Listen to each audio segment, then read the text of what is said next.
Bom dia a todos. Hoje gostaria de vos falar de um caso que me parece a mim bastante interessante, que é a questão de quem controla a política em Portugal. Então, à partida, todos responderão o PSD, o PS, enfim, os políticos, em resumo.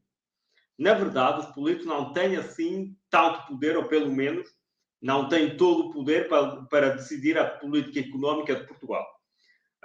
Vou-vos explicar quem é que controla o país. Digo já, são pessoas que nunca foram eleitas por ninguém. O problema de Portugal, como muitos países europeus, aliás, é o que eu chamo de problema da dívida pública. A dívida pública não é um problema no montante em si, é o problema de quem a detém. E a dívida pública portuguesa é detida, à maioria, por fundos de investimento estrangeiros.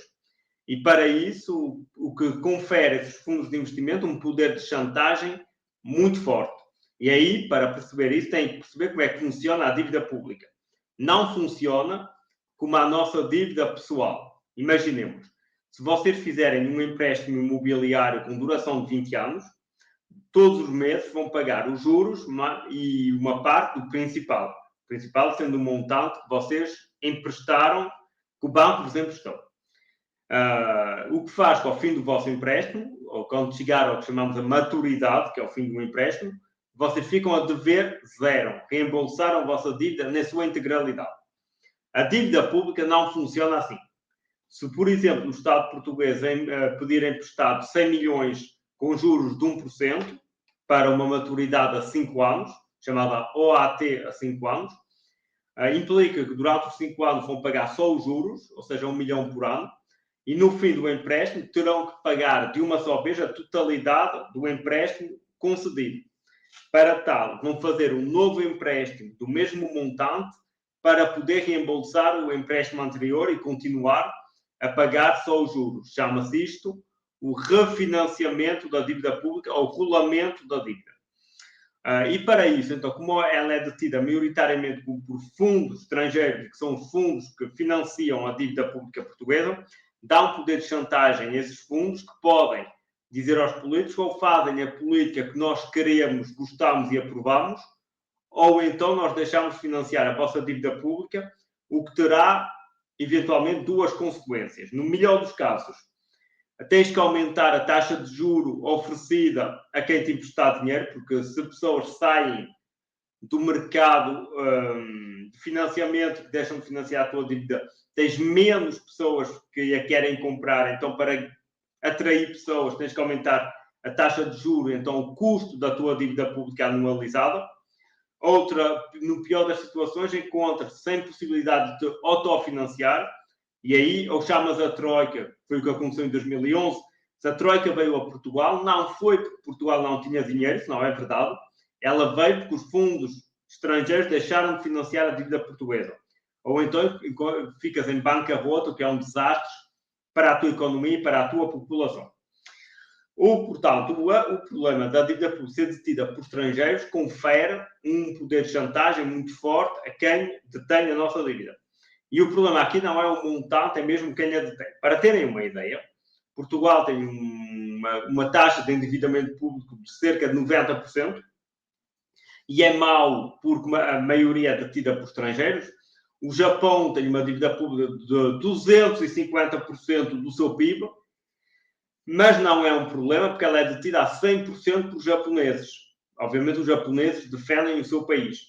Portugal, como é detido por fundos de investimento estrangeiro, o fundo de investimento, como o seu nome indica, o interesse dele é o seu interesse individual, não é o interesse da nação. E então pode fazer chantagem sobre o governo. E aí vocês dirão, mas há uma prova disso. Essa prova chama-se Meloni e chama-se a Itália. A Meloni, quando ganhou as eleições, ela tinha prometido acabar com a imigração na Itália.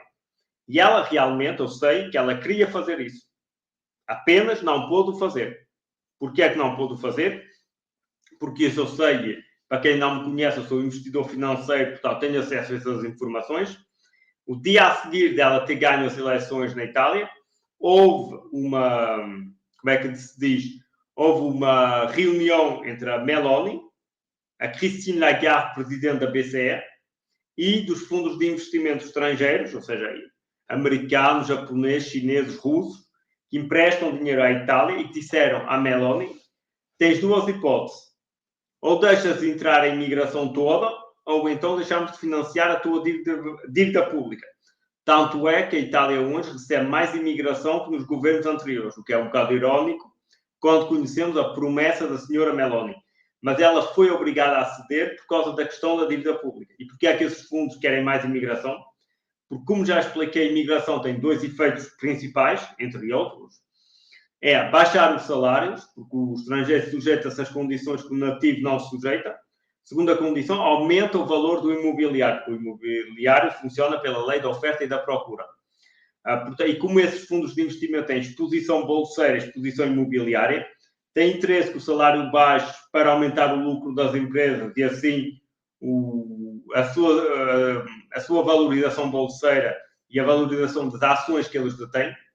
A outra cena é que eles detêm também muitos bens imobiliários, ou seja, ter o património a aumentar é sempre positivo para os empréstimos, para as colaterais e afins.